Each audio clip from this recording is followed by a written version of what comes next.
Iran के जिस मिनाब school पर हमला हुआ था, जिस जगह पर, ये मिनाब नाम की जो जगह थी, यहाँ पर एक मिसाइल हमला हुआ था, उसके लिए इजराइल नहीं बल्कि अमेरिका जिम्मेदार है। पहले कहा गया था कि छोटे छोटे स्कूली बच्चों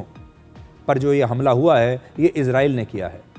लेकिन अब कई रिपोर्ट्स ऐसी आई हैं जो ये दावा कर रही हैं कि इस स्कूल पर हमला असल में इजराइल ने नहीं बल्कि अमेरिका ने किया था। और ये पता ऐसे चला क्योंकि वहाँ से अमेरिका की टोमाहोक मिसाइल्स वहाँ से मिली हैं, और अब ये कहा जा रहा है कि अमेरिका ने अपनी टोमाहोक मिसाइल से यह हमला किया। लेकिन अमेरिका अभी भी इस जिम्मेदारी को स्वीकार नहीं कर रहा। अमेरिका के राष्ट्रपति डोनाल्ड ट्रंप ये दावा कर रहे हैं कि टोमाहोक मिसाइल अमेरिका के अलावा दूसरे देश भी इस्तेमाल करते हैं, इसलिए अगर वहां से टोमाहोक मिसाइल मिली है तो इसका मतलब ये नहीं कि ये अमेरिका की मिसाइल है। आपको याद होगा, हमने आपको बताया था कैसे ईरान में एक स्कूल पर जब हमला किया गया तो उसमें 168 छोटी छोटी छात्राओं, बच्चियों की मौत हो गई थी, और इसमें ज्यादातर बच्चियां 7 से 12 साल की थीं।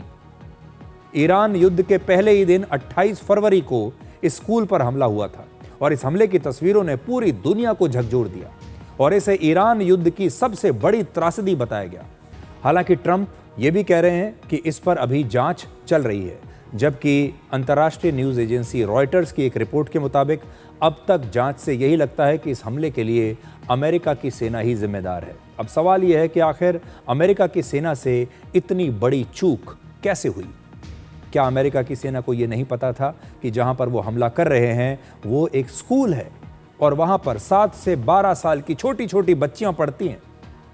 टोमाहॉक मिसाइल में एक बहुत ही खास टेक्नोलॉजी होती है जिसे डिजिटल सीन मैचिंग कहते हैं। इस मिसाइल के कंप्यूटर में पहले से टारगेट की एक तस्वीर फीड कर दी जाती है और हमले के दौरान ये मिसाइल अपने लक्ष्य को उसी तस्वीर से मैच करती है और फिर उसकी पहचान करके ठीक उसी जगह पर हमला करती है। इसलिए टोमाहॉक को दुनिया की सबसे सटीक मिसाइल्स में से एक माना जाता है। रक्षा विशेषज्ञों का यह कहना है कि अगर इस मिसाइल के कंप्यूटर में सैटेलाइट इमेज ही गलत फीड कर दी जाए या गलत कोऑर्डिनेट्स फीड कर दिए जाएं या फिर इंटेलिजेंस में कोई चूक हो जाए तो ये मिसाइल गलत बिल्डिंग को भी निशाना बना सकती है, गलत जगह जाकर लग सकती है। अब ये कहा जा रहा है कि असल में अमेरिकी सेना का निशाना ये स्कूल था ही नहीं बल्कि स्कूल के पास मौजूद ईरान की सेना का एक मिलिट्री बेस था, लेकिन गलत इंटेलिजेंस इनपुट्स की वजह से गलती से उस मिलिट्री बेस की बजाय इस स्कूल पर हमला कर दिया गया।